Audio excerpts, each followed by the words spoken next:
Hey guys, how's it going? It's HelpfulLockPicker here, and in today's video we're going to be checking out this pretty cool Master Lock 911 padlock.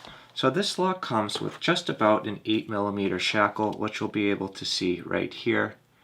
It comes weather protected, so it will be able to last outside very well. It has this really nice cover to protect the keyway, and it comes equipped with the Master Lock K900 keyway.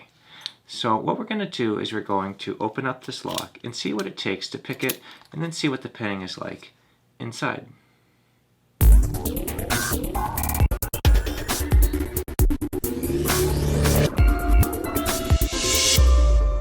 Alright, so let's see what it takes to open up this really cool Master Lock 911. So I'm going to open up the weather cover here. We're going to insert the key, which is going to be a K900 keyway.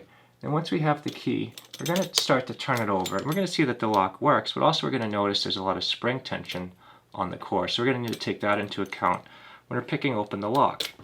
So what we're going to use is a top of the keyway tensioner in 40 thousandths and a standard hook in 25 thousandths.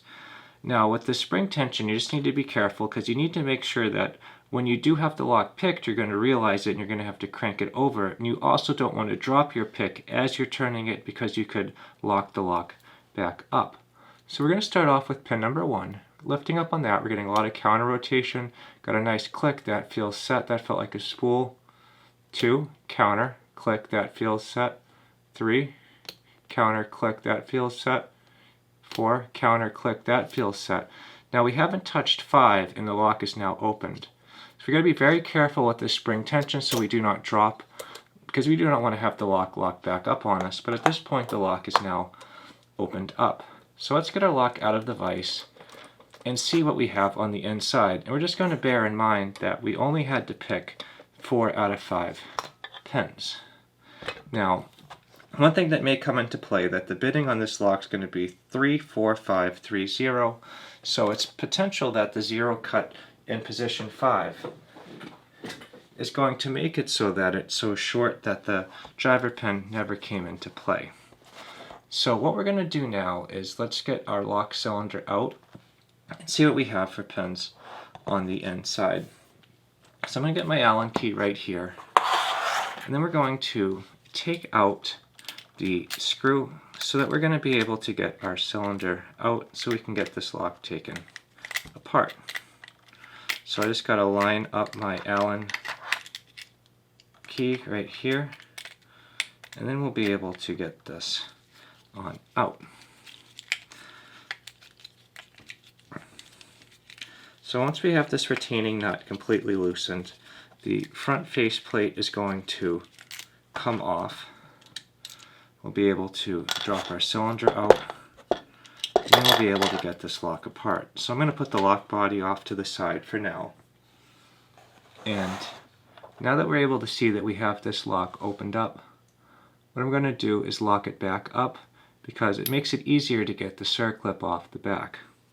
So I'm going to use my pickle fork that I commonly use on quick set locks. I'm just going to pop that circlip off the back here. Now just be careful when you do these because you can very easily launch it across the room if you're not too careful. And then we're going to get a little bit closer here, and we're going to zoom in. We're going to get our key back, which we're going to be able to see the bidding code is going to be 34530. And then we're going to now get this apart. So I'm going to get my appropriate plug follower. We are going to insert our key. We're going to turn it just a little bit. And then we're going to use our follower and get these pins on out. So let's push this through all the way here. And see, I have a little bit of a hang up. I'll see what's going on right here. And that is in the position 1 was a spool that has just popped out, and the key pin in 5 has now popped right out. So let's proceed with the gutting here and we'll check this out. Alright, so we're going to do 1, 2, 3, 4, and there's 5 that had popped out the first time. And put that over here, and this is going to be the spool and the spring in position 1, and then we're going to now work our way back. So let's see, we got 2 and a spring, we have 3 and a spring, we have 4 and a spring, and then we're going to have 5, which is almost like a lightly serrated, but not anything too crazy, and a spring. So this is going to be the pinning right here, and I'm going to match this up a little bit so we can see it. You can see why we're getting so much of the counter rotation. So one thing I want to show you is the pins right now. And then the last thing I'm going to want to show you is going to be me dropping these pins right back in the plug. But I also want to put the driver pins above it just so we can see how they sit at rest, because I want to see if that 1 and 5 is going to actually come into play, which could explain why we are not having to pick it when we open the lock. And I think that would make a lot of sense because of the fact that it is so short. Now, you would think Master Lock would have realized this when they created the bitting for this lock, but I don't know how they make their decisions, but if that is going to be the case, that'll be interesting. Now, one thing you can notice here is I'm having a little bit of trouble repinning it, and that is because I do not have my pinning tweezers at hand at the moment, and I highly recommend that you get a pair of those. Those can make this process a lot smoother.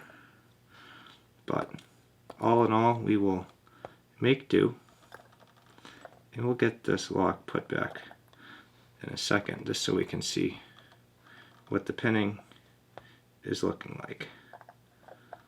So if you've never done this before, this is an interesting way just to see how the lock sits, so that you'll be able to see exactly how the security pins, or pins in general, are sitting when they come into play.